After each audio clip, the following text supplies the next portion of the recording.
Hey everybody, completely random video on the dark lightsaber, which is actually known as the Darksaber.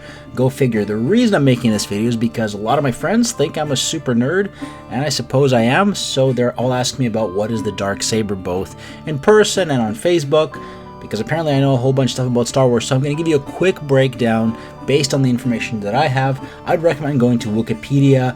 Yes, there's a site called Wikipedia for those of you who don't know, and you can actually read a lot more about it. So, the Darksaber that Moff Gideon had at the end of Mandalorian episode. Baby Yoda and the Mandalorian have escaped, and we've got a lot more information on the Mandalorian himself and figured out how he actually became the Mandalorian. Turns out he's not born a Mandalorian, he was just rescued by Mandalorians. But I'm going to get back to the Darksaber, and the Darksaber is actually a big deal for the Mandalorians because the Darksaber was actually made by the first Mandalorian who ever joined the Jedi. Way back, like 1,000 years before the Battle of Yavin and before the Star Wars that we've seen. So at that time, 1,000 years before our current Star Wars, is called the time of the Old Republic, and this is when the Jedi were fighting with the Sith. During that time, the Jedi Order brought in the first Mandalorian to join the Jedi, who was named Vizla. So as any Jedi out there, the Mandalorian Vizla, when he joined the Jedi, had to make his own lightsaber, and so he actually created the Darksaber, which was unique to him, and there's no other weapon like that. So why is the Darksaber dark? Well, it's the custom creation of the first Mandalorian Jedi, and it is an equivalent to a lightsaber, but unlike a lightsaber, it is shorter and it is more like a katana or a regular sword by its shape. It still lights up when it's ignited, but its blade is dark with electricity going around it in some cases, and it will parry and take on a lightsaber without too much trouble.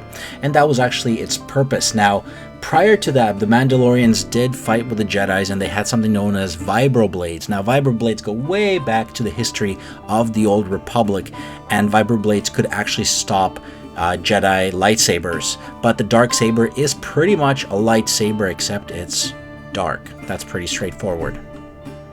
So how did the Darksaber end up with the Mandalorians?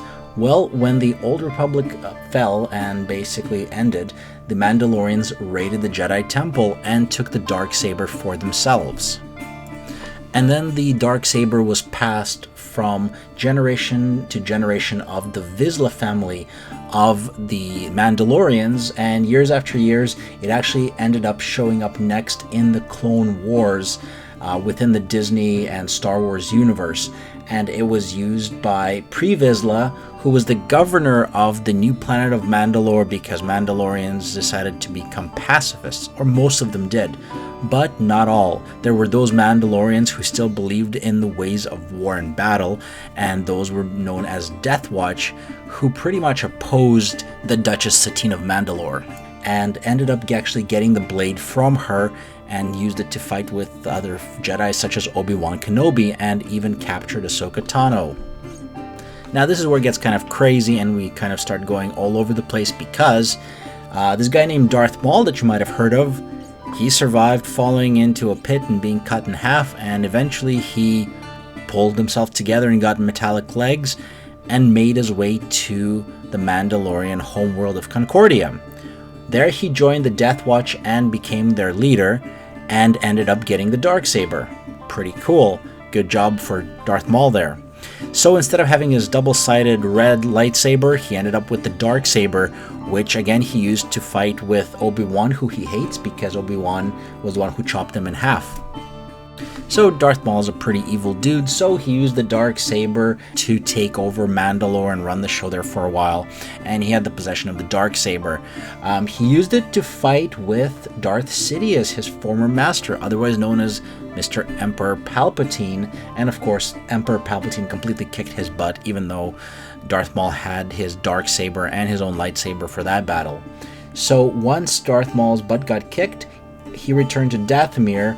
So he was taken on Dathomir again by his master Darth Sidious, aka Emperor Palpatine, and General Grievous. That battle did not go well for him again, and he got his butt kind of handed to him, and the blade ended up on Dathomir for a very long time. So this is where we start to get more to the modern times, over to Star Wars Rebels, where Ezra Bridger ends up on Dathomir, and there he finds the Darksaber and takes possession of it.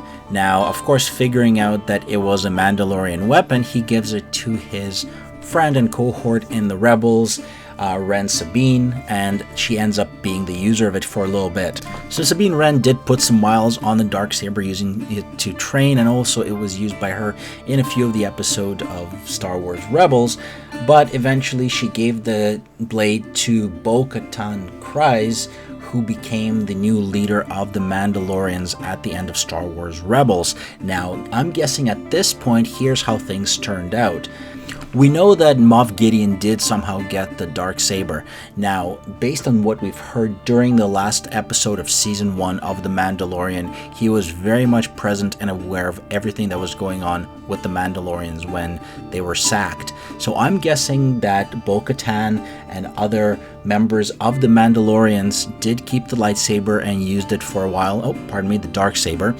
And unfortunately, the Empire came through, sacked Mandalore and sacked all of the people, and eventually ended up claiming the Darksaber. And of course, as Moff Gideon was very much involved in the sacking of the Mandalorians, I'm thinking this is how he ended up getting the Darksaber, and it became his personal emergency weapon, as well as an emergency can opener in case your TIE fighter crashes in the middle of a desert and there's Jawas around and you need to get yourself out of the TIE fighter, or to open up emergency supplies of food.